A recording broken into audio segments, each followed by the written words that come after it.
Olá! Você com certeza já ouviu falar no fim do mundo. Na última semana, cientistas sinalizaram de que o planeta Terra está a 85 segundos da meia-noite. Uma metáfora que indica o fim dos tempos, o colapso do nosso planeta. O que a Bíblia fala sobre o fim do mundo? A Bíblia, em um texto interessante de Tessalonicenses, 1 Tessalonicenses, capítulo 5:3, diz o seguinte: quando as pessoas começarem a dizer tudo está calmo, seguro, e então é que de repente a destruição cairá sobre elas, as pessoas não poderão escapar, pois será como uma mulher que está sentindo as dores do parto. Será que o nosso planeta pode colapsar? Será que o nosso planeta pode estar a ponto de um autoaniquilamento humano? Como vai ser o fim do mundo, de acordo com a Bíblia? Esta e muitas outras questões você acompanha agora, pois está no ar, Na Mira da Verdade.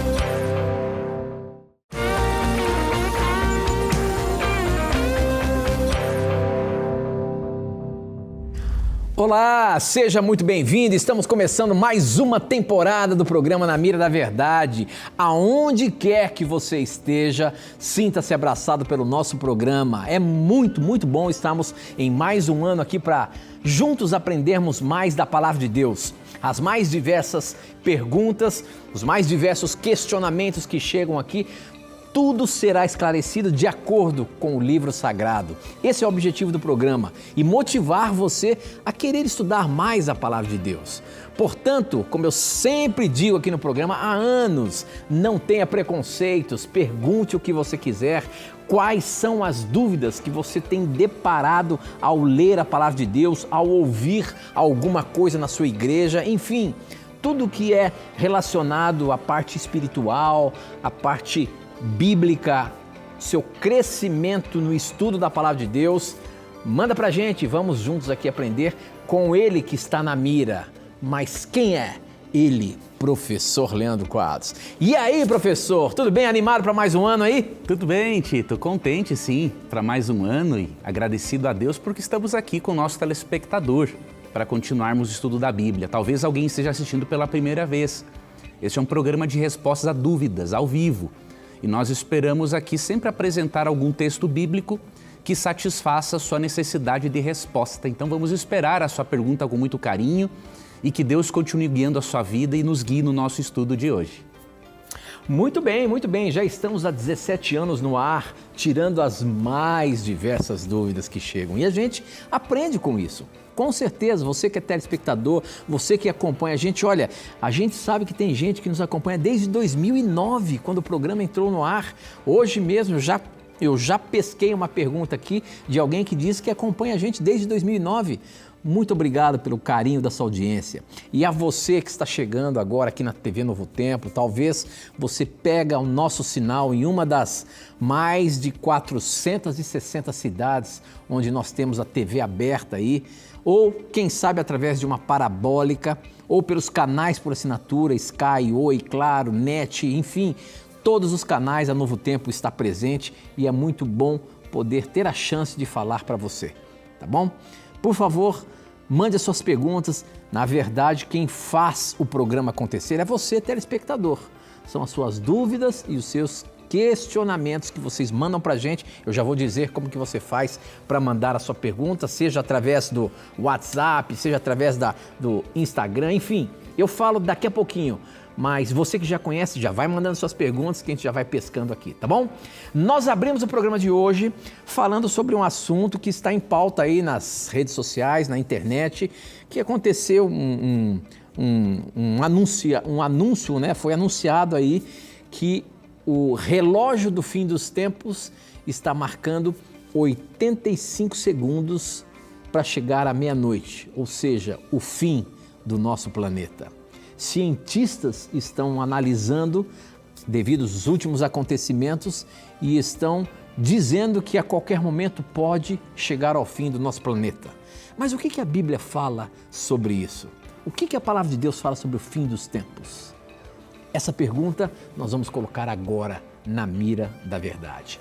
Professor Leandro Quadros, não sei se você tem acompanhado aí, mas o assunto está aí em pauta na internet, nos canais de televisão e tudo mais, sobre um tal anúncio dizendo que o planeta está a 85 segundos no relógio do fim dos tempos para finalizar.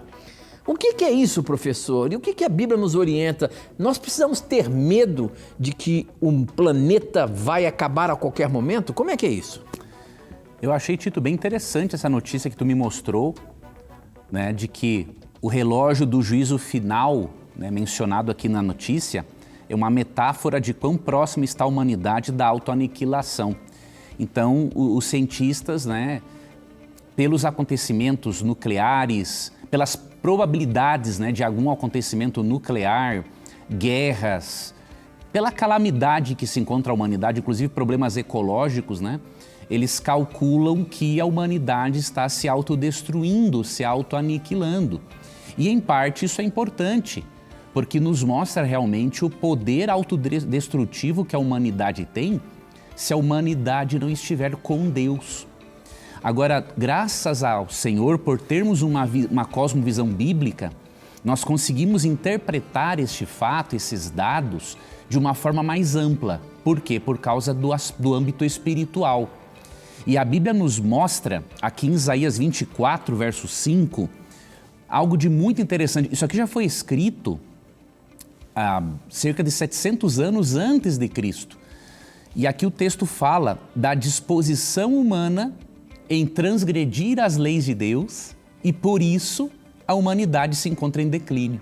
Eu vou ler esse texto, que diz: na verdade, a terra está contaminada por causa dos seus moradores, porquanto transgridem as leis, violam os estatutos e quebram a aliança eterna.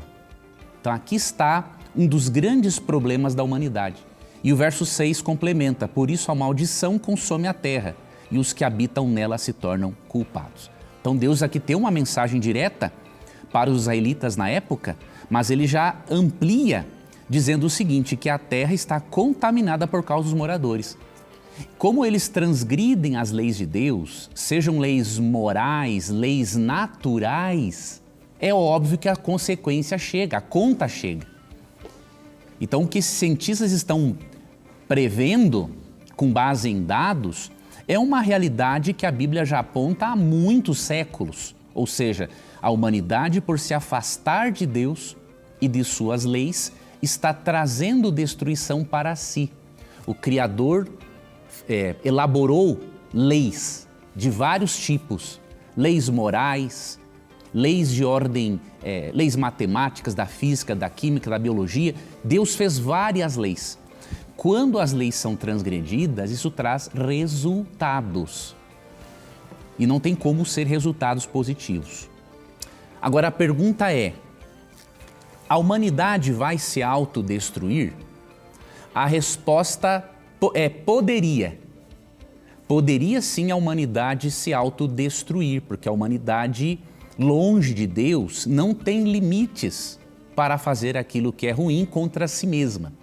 Porém, entretanto, mesmo que a humanidade tenha a capacidade de se autodestruir, a Bíblia não ensina que o mundo vai acabar por causa de uma guerra nuclear. É possível existir guerra nuclear? Com certeza.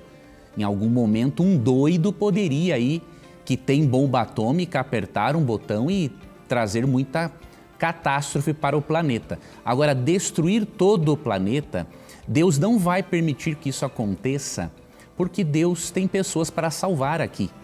E porque Deus deixa muito claro no texto bíblico que a forma como o mundo vai ser destruído é diferente. Então nós devemos sim atentar para esses fatos, mas não nos esquecermos de que quem realmente prediz o futuro da humanidade é a Bíblia Sagrada. E aí quando você lê 2 Pedro capítulo 3, versos 9 e 10, na verdade o verso 10 diz assim: virá entretanto como ladrão, ou seja, de surpresa, o dia do Senhor, no qual os céus passarão com estrepitoso estrondo e os elementos se desfarão abrasados. Também a terra e as obras que nela existem serão atingidas. Claramente o texto fala de um momento em que o fogo de Deus vai destruir este planeta, mas com um propósito, para reconstruí-lo novamente depois. A Bíblia promete novos céus e nova terra, em textos como Isaías 65:17, Apocalipse capítulo 21 e também capítulo 22. Então Deus vai mandar o seu fogo purificador, após a volta de Cristo, destruir os efeitos do pecado, as doenças, os vírus, as bactérias que são causadores de doenças. Deus vai limpar isso tudo para poder reconstruir novamente pelo seu poder.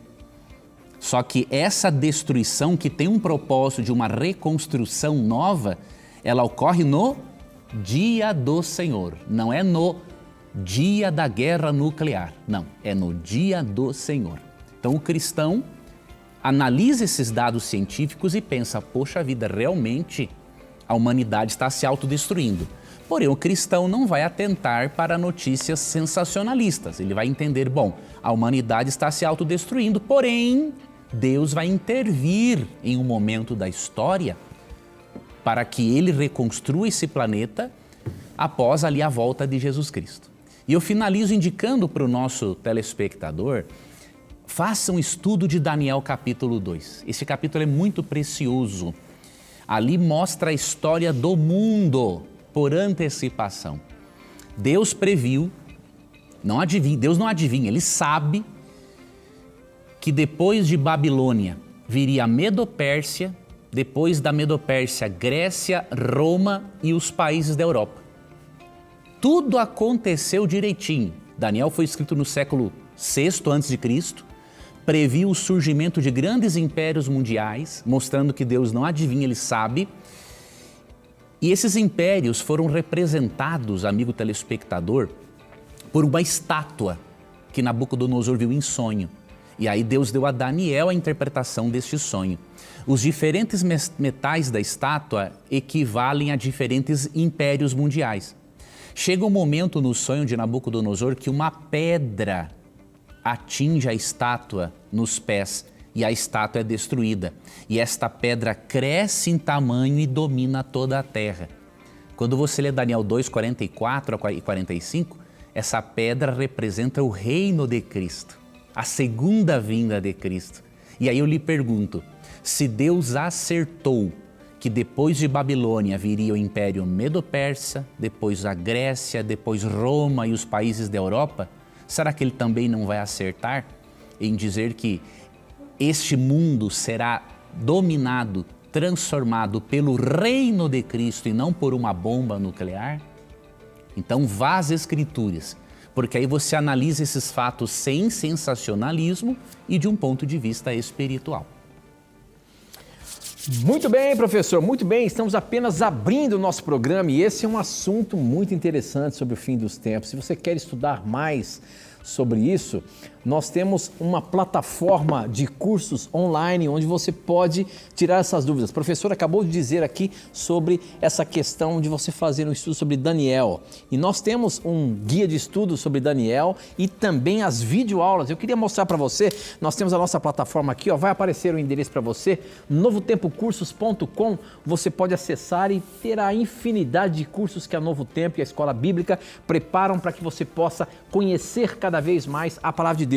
Essa que o professor falou, olha aqui, ó, tem com o Rodrigo Silva, com a doutora Rosana, todos os cursos estão disponíveis aqui, ó, mas a que o professor Leandro Quadros falou para você é essa aqui, ó, sobre Daniel, e você pode ver essas videoaulas aqui disponíveis para você. É só você acessar, fazer o seu cadastro e você já vai ter aí o acesso para você estudar mais a palavra de Deus pela internet, tá bom? E além disso, você também pode pedir a sua revista aqui dentro da plataforma. Acesse novotempocursos.com, faça o seu cadastro e participe agora, tendo todos os guias de estudo, onde você pode assistir as videoaulas com o seu apresentador preferido, tá bom?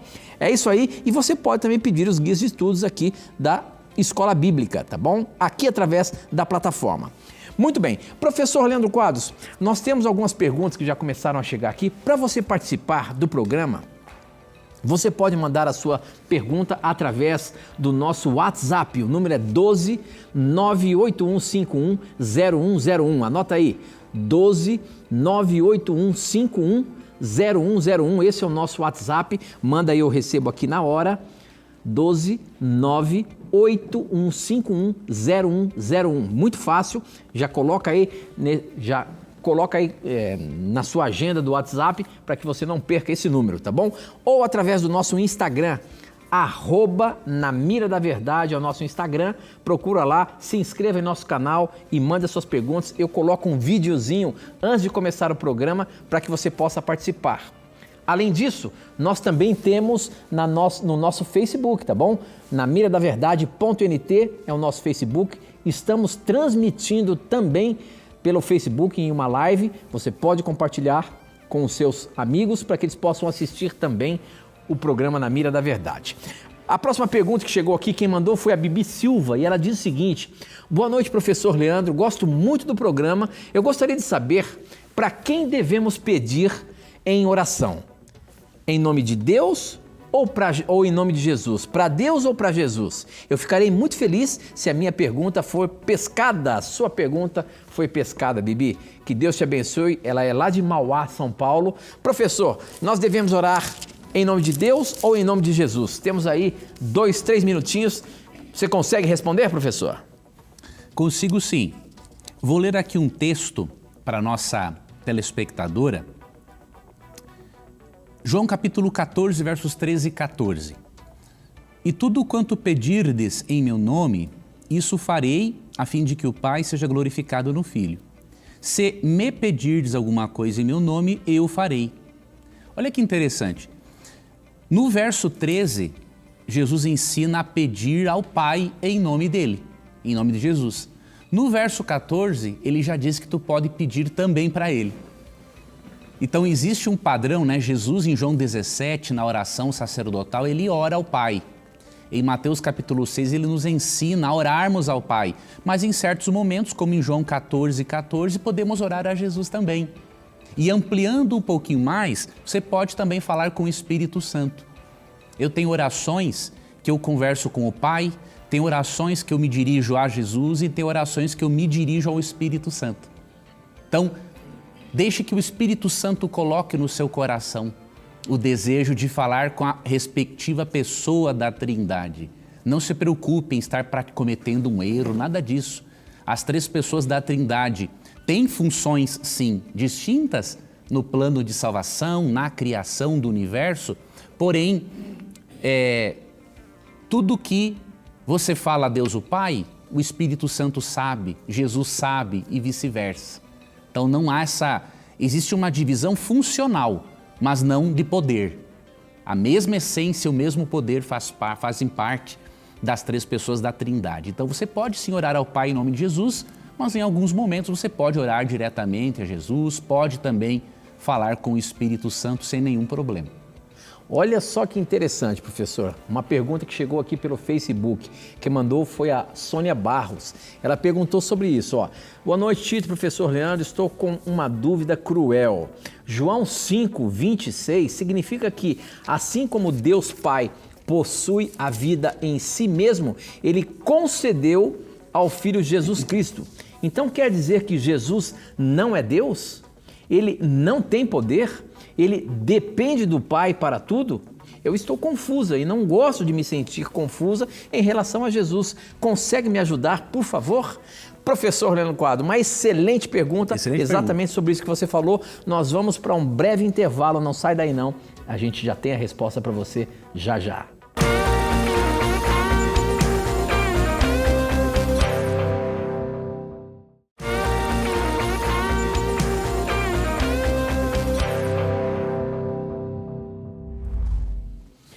Já estamos de volta ao vivo e você pode participar mandando as suas perguntas através do nosso WhatsApp. O número é 12 981 51 0101. Você pode também pelo Instagram, @namiradaverdade, e no Facebook, namiradaverdade.nt. Manda suas perguntas pra gente. Essa aqui foi pelo Facebook, quem mandou foi a Sônia Barros e ela perguntou sobre essa questão de Deus Pai e Jesus. É ele que o poder está em si e ele passou a Jesus. Olha só como ela disse, lá em João 5,26, significa que assim como Deus Pai possui a vida em si mesmo, ele concedeu ao Filho Jesus Cristo. Então quer dizer que Jesus não é Deus? Ele não tem o poder? Ele depende do Pai para tudo? Eu estou confuso e não gosto de me sentir confusa em relação a Jesus. Consegue me ajudar? Essa pergunta foi da Sônia Barros. Professor Leandro Quadros, o que está dizendo João 5,26? Vamos ajudar a nossa telespectadora. Sônia, existem pelo menos 2 grupos de textos na Bíblia sobre Jesus. Isso aqui é importante. Os textos que falam da unidade essencial que Cristo tem com Deus Pai e textos que falam da subordinação funcional de Cristo. Por exemplo, Colossenses 2,9 diz que em Cristo habita corporalmente toda a plenitude da divindade. O texto está dizendo que em Cristo não há uma vírgula de inferioridade em relação a Deus Pai, a mesma essência divina. Então esse é um texto que fala da unidade essencial entre Cristo e o Pai. Esse texto de João 5,26 e outros textos como João 14,28 é um texto que fala da subordinação funcional de Cristo. Após a encarnação, Cristo passou a depender funcionalmente do Pai. Cristo se autolimitou durante a encarnação, então ele dependia do Pai. O Pai é 100% Deus, Jesus é 100% Deus e 100% humano. Então Jesus assumiu isso. E por ele assumir uma natureza inferior, assumiu a natureza humana, funcionalmente ele é subordinado ao Pai. Então aqui nesse contexto da funcionalidade, ele teve que receber do Pai, sim, essa autorização no aspecto funcional para ele ter vida eterna. Mas ele é chamado na Bíblia de autor da vida, em Atos 3, verso 15. Então veja, se ele é autor, como que ele pode ter sido criado? É uma contradição lógica. Se Cristo foi criado por Deus Pai em algum momento da eternidade, Cristo não poderia ser chamado de autor da vida. Se ele é chamado em Atos 3,15 de autor da vida, é porque ele originou a vida, juntamente com Deus Pai e o Espírito Santo. E que João 5,26 fala desse aspecto funcional, dessa subordinação funcional de Cristo, fica evidente no próprio Evangelho de João. Porque o Evangelho de João, ele foi escrito pelo apóstolo justamente para provar que Cristo é divino. E quando você vai para João 1 a 3, aí fica muito claro. Diz que no princípio era o Verbo, e o Verbo estava com Deus, e o Verbo era Deus. E aí tu vai para o verso 14 e fala, e o Verbo se fez carne e habitou entre nós. Então, o Verbo mencionado aqui é o agente ativo da criação. E esse agente ativo é Cristo. E aqui diz que ele estava no princípio com Deus e que ele era o quê? Deus. Então veja, João 5,26 não contradiz João 1. E nem João 1, nem João 1,14. Apenas um texto, como João 5,26, trata do aspecto funcional de Cristo, da sua subordinação funcional. Enquanto que João 1 a 3, entre outros versos, tratam da unidade essencial com Deus o Pai. Deixa eu te recomendar uma coisa aqui que eu estava esquecendo.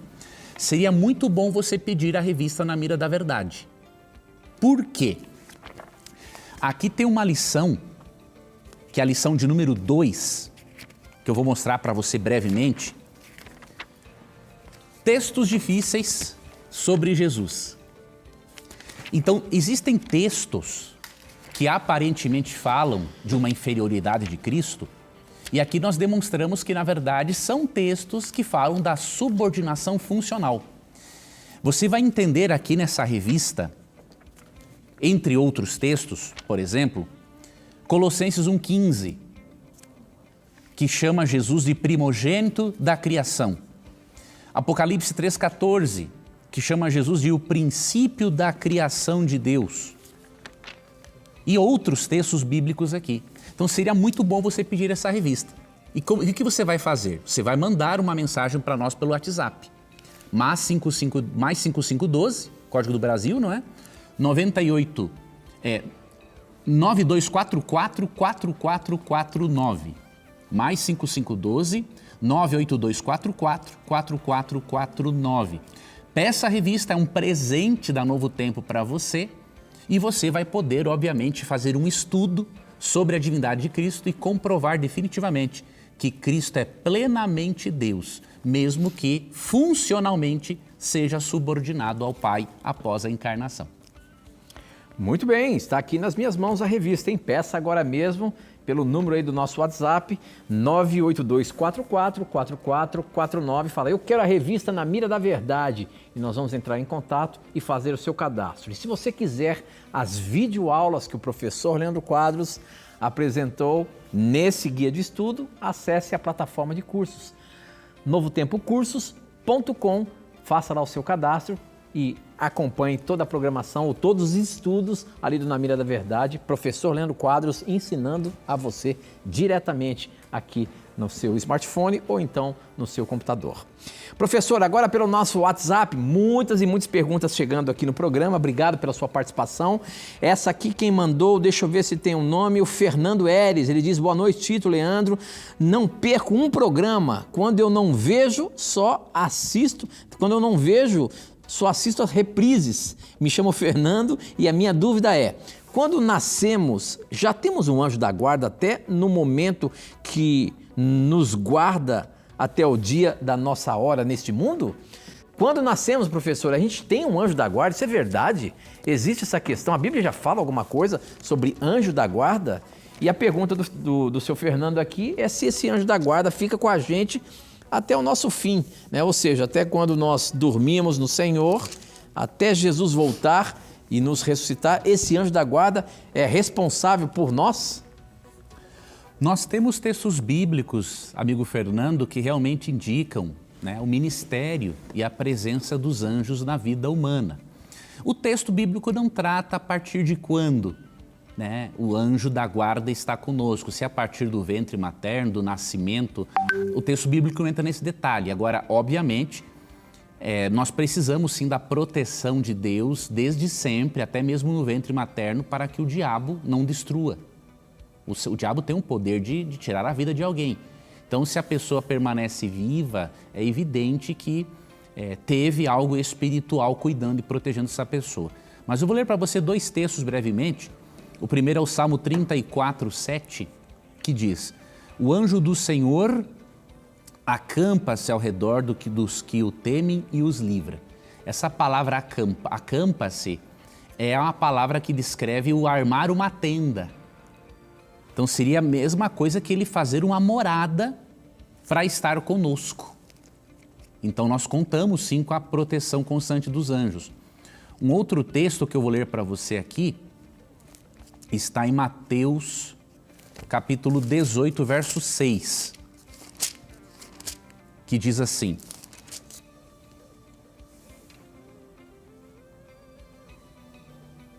deixa eu ver se é 18:6.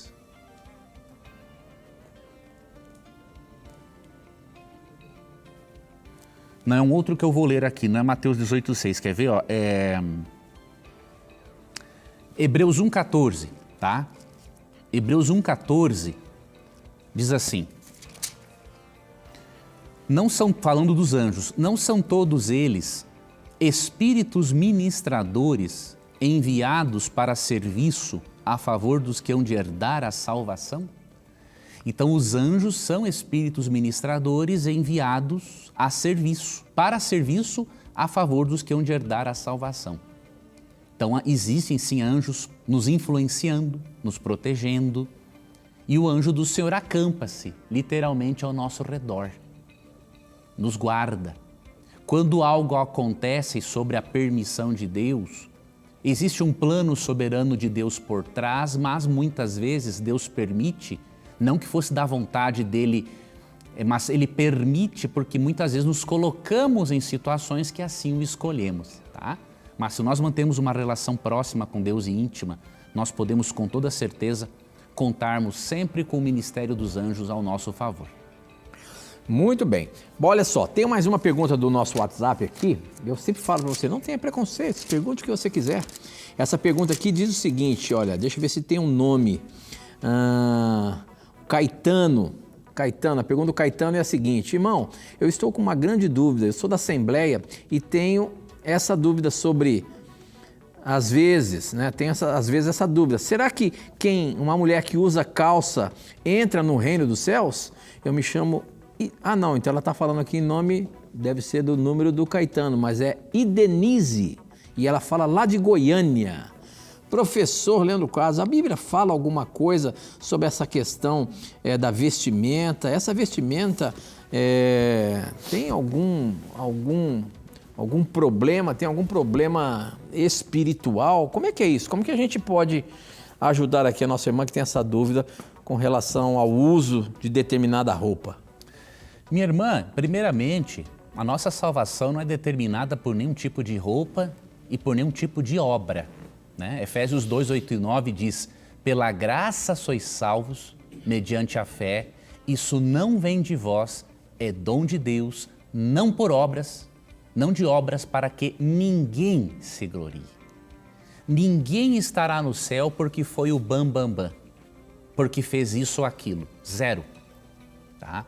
Então, a salvação não é determinada pelo que fazemos, não é conquistada, na verdade, pelo que fazemos. Agora, é evidente que uma pessoa salva pela graça, ela vai ter uma vida transformada.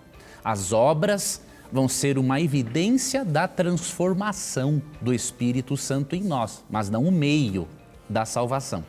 Então, Efésios 2,10 fala que somos criados em Cristo Jesus para as boas obras. É óbvio que um tipo de roupa não vai determinar a relação de uma mulher com Cristo para ser salva ou não. Agora, óbvio, existem princípios de modéstia cristã que devem sim ser considerados por uma mulher e por um homem também, porque o princípio não é só para a mulher, mas por um homem também que deseja agradar a Deus. Por que se fala muito do princípio para as mulheres? Porque realmente, como o homem é mais atraído pelo visual, a probabilidade de o homem adulterar mentalmente é muito maior do que da mulher nesse aspecto, tá? Agora, vamos ver aqui o princípio para você ver uma coisa importante. A Bíblia não está preocupada se você vai usar calça comprida ou não. O que a Bíblia se preocupa é se a sua roupa é decente. Essa é a preocupação bíblica. Então vamos ler 1 Timóteo 2, versos 9 e 10.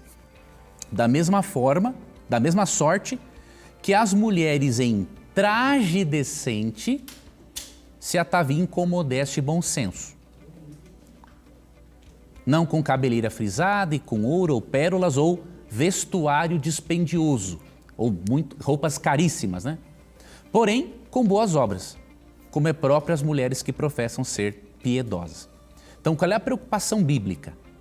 Olha que interessante. Primeiro, que a roupa da mulher seja decente, que ela se vista com modéstia e bom senso, que cuide sim do cabelo, mas que o cabelo não chame mais a atenção para o cabelo do que para as boas obras, evitar ouro, pérolas, roupas caríssimas, porque o maior enfeite de uma mulher cristã e de um homem cristão são as suas boas obras. Então aqui está a orientação.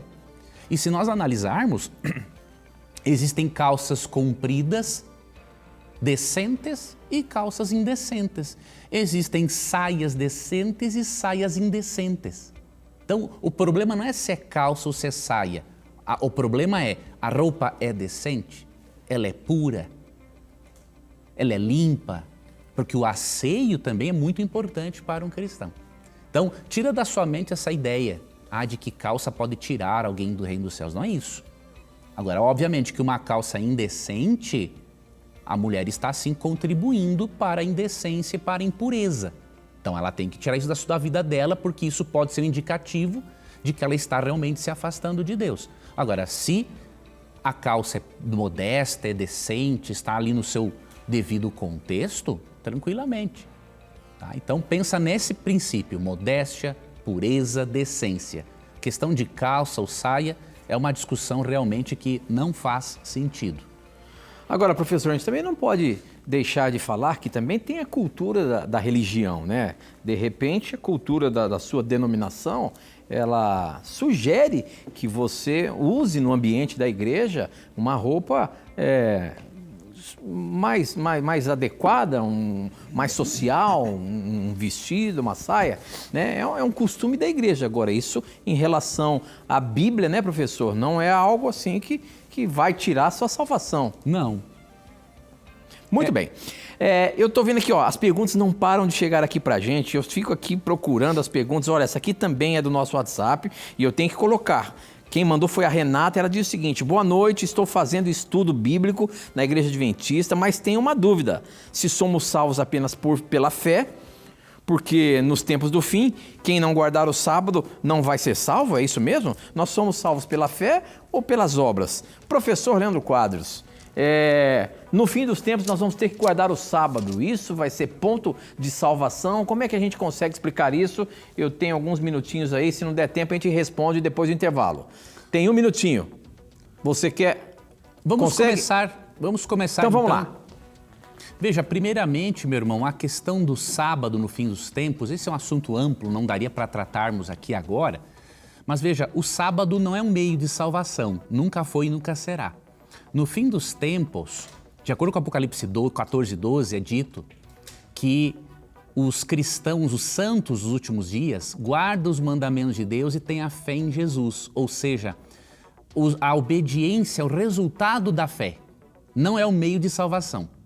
E a observância do sábado encontra-se nesse contexto final, escatológico, por quê? Porque vai demonstrar a quem o ser humano será fiel no fim dos tempos, a Deus ou ao poder representado pela besta.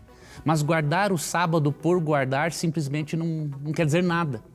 Alguém pode guardar o sábado simplesmente por uma questão cultural, religiosa, mas não ter uma relação com Cristo.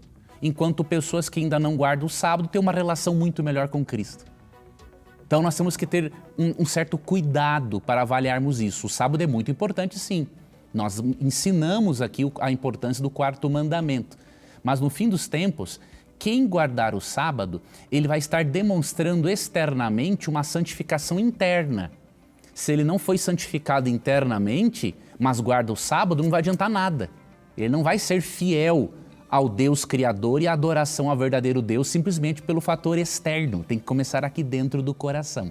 Então a salvação é só pela graça, é um dom, é um presente que recebemos. Mas nós demonstramos a aceitação dessa salvação através daquilo que nós fazemos.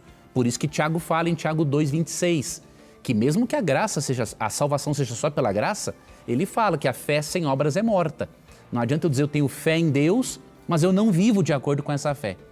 Porque Tiago 2:19 fala que até os demônios fazem isso. Os demônios têm fé em Deus. Até eles creem mais em Deus do que nós porque conviveram com Deus. Mas os demônios não vão ser salvos. Por quê? Porque as obras deles não condiz com aquilo que eles conhecem a respeito do Deus Criador. Bem, professor, muito bem. Nós vamos para mais um intervalo. Não sai daí não, hein? A gente volta já já.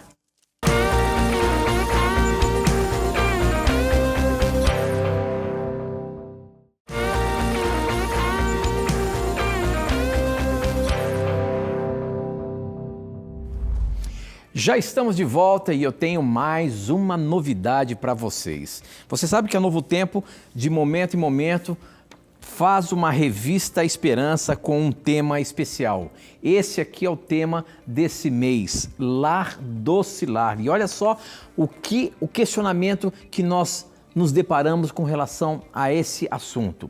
Em tempos em que a família é constantemente redefinida, questionada e enfraquecida, surge uma pergunta essencial: o que Deus realmente planejou para a família? A gente sabe que hoje nós estamos enfrentando grandes problemas relacionados com a família. Famílias estão sendo sempre destruídas. estão sempre sendo desmanteladas. E qual foi a vontade de Deus desde o início com relação à família? A Novo Tempo está preparou, né, com todo carinho, esse tema fantástico, lar doce lar. O que é um lar? A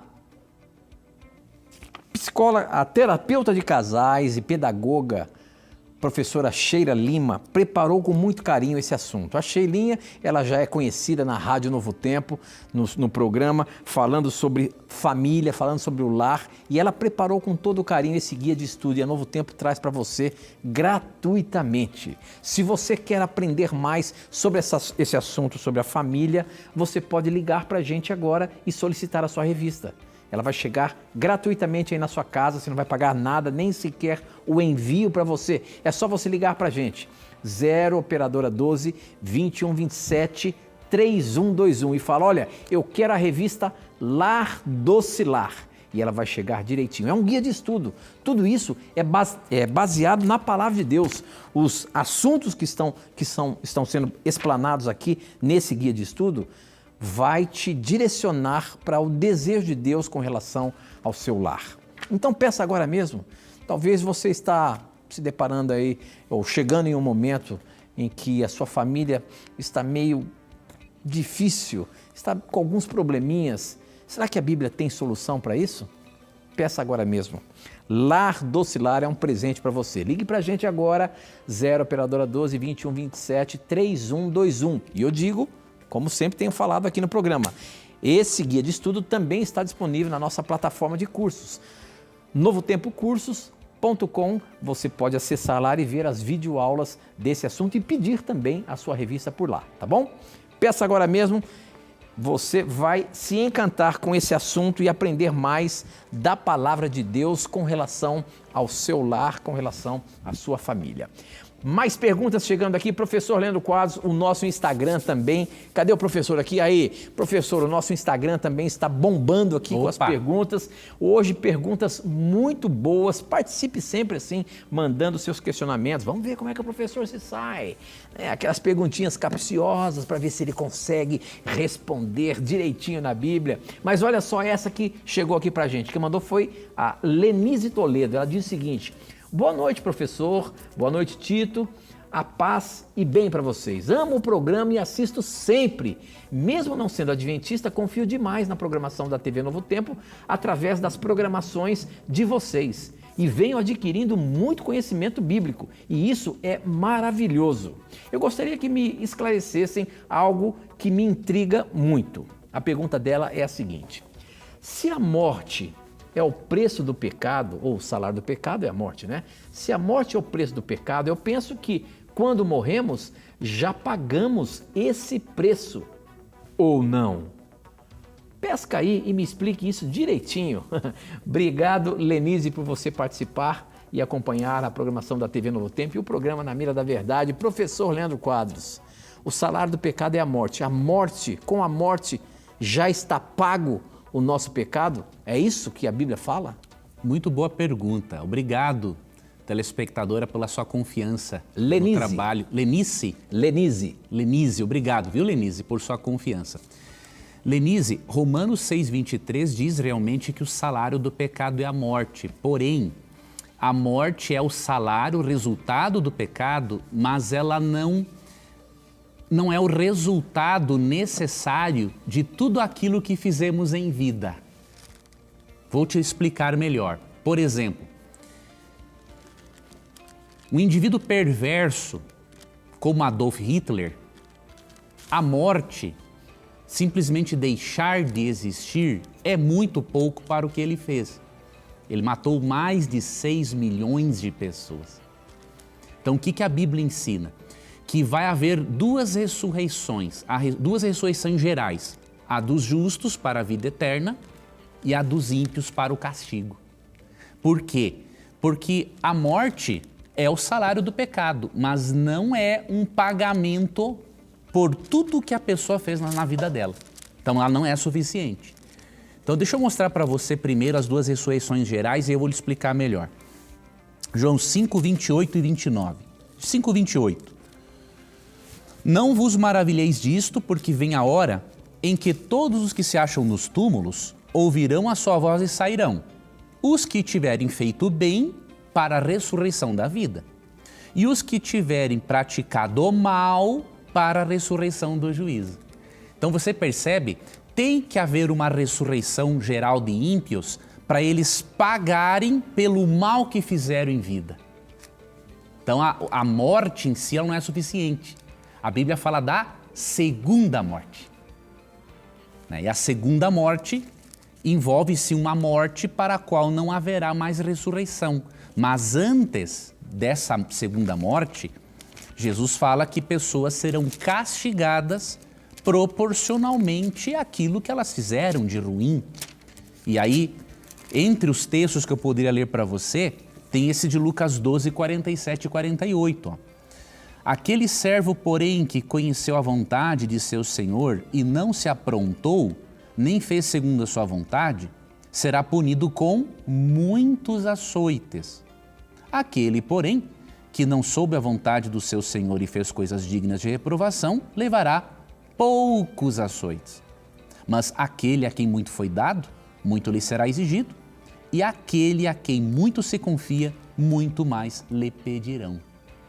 Então, já que alguns recebem muitos açoites e outros poucos, isso significa que mesmo que todos tenham a morte como salário do pecado, ela não é suficiente para a pessoa pagar por toda a maldade que ela fez em vida. Então, Hitler, no lago de fogo, vai queimar por muitos dias. Outros pecadores, como palha, entendeu? Então, Deus não vai punir da mesma forma por causa dos diferentes níveis de maldade, por causa dos diferentes níveis de rejeição a Deus e aos apelos do Espírito Santo. Então, como a Bíblia fala do lago de fogo, por exemplo, em Apocalipse 14, 11, Apocalipse 20, verso 10, Marcos 9, 42 a 44, nós não podemos crer que simplesmente o deixar de existir seja a devida punição para aquilo que a pessoa fez em vida. Tá? Muito bom, professor, muito bom. Eu queria dizer para você que, olha só, nós estamos transmitindo também pelo nosso YouTube, hein? Por esses dias atrás aí, parece que o sinal do YouTube estava fora do ar.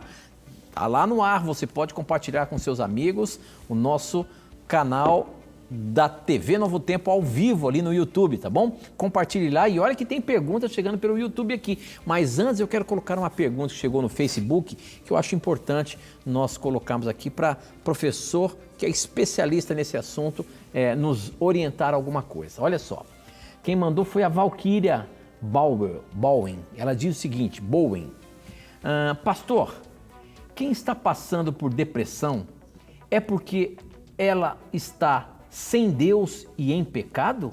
É isso mesmo? Professor Leandro Quadros, vamos responder essa pergunta, que ela é uma pergunta assim bastante forte. E muita gente acredita nisso, de que está em depressão porque ela está longe de Deus e ela pode estar até em pecado. Explica isso pra gente, o que a Bíblia nos diz?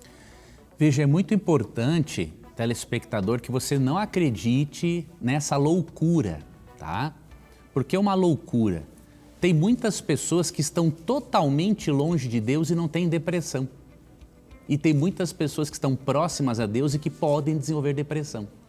Então, é uma contradição lógica e é uma loucura porque quem afirma uma coisa dessas, ele acaba piorando o estado daquela pessoa que está doente. A depressão, o que acontece? As pessoas fazem uma análise da natureza humana muito superficial. Então, se a pessoa está com depressão, ela automaticamente conclui que isso é um problema de ordem espiritual. Mas eu lhe garanto que isso tem como um pressuposto uma filosofia grega, uma filosofia que é pagã, não cristã. A Bíblia não separa, como os gregos, mente de corpo, como se a mente ou a alma fosse superior ao corpo, não. Como Oscar Cullmann disse, a Bíblia não diz que o corpo é a prisão da alma. A Bíblia diz que o corpo é o templo do Espírito Santo. 1 Coríntios 6, 19 e 20. Então a depressão, ela pode sim ter como origem um problema espiritual, a pessoa longe de Deus, ela pode desenvolver, isso pode, mas não é um fator isolado.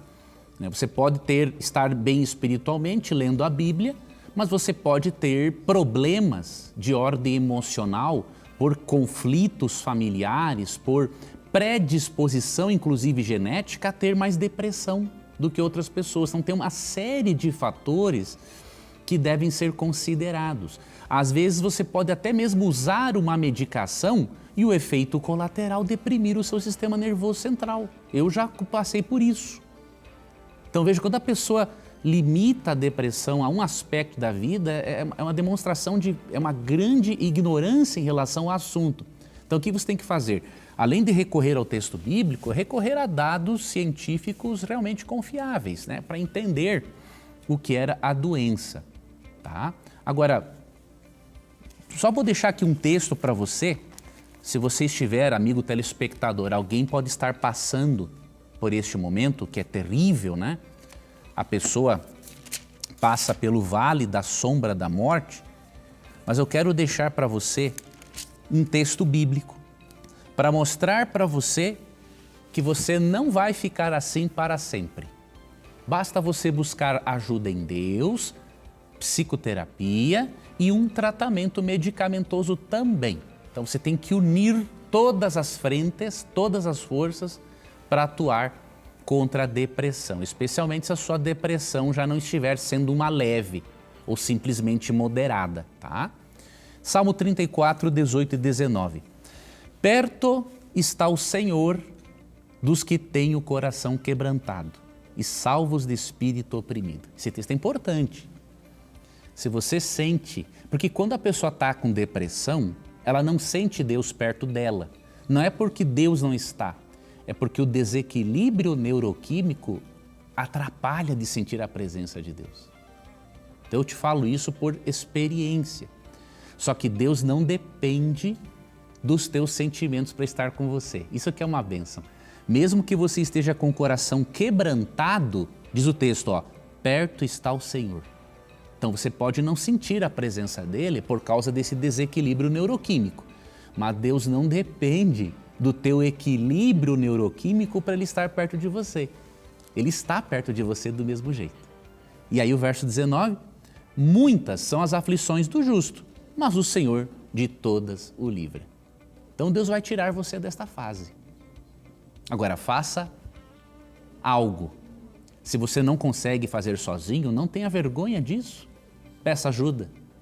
Diga assim, olha, para uma pessoa da sua confiança, seja familiar ou não, ó, me leva num bom psiquiatra porque eu não estou legal.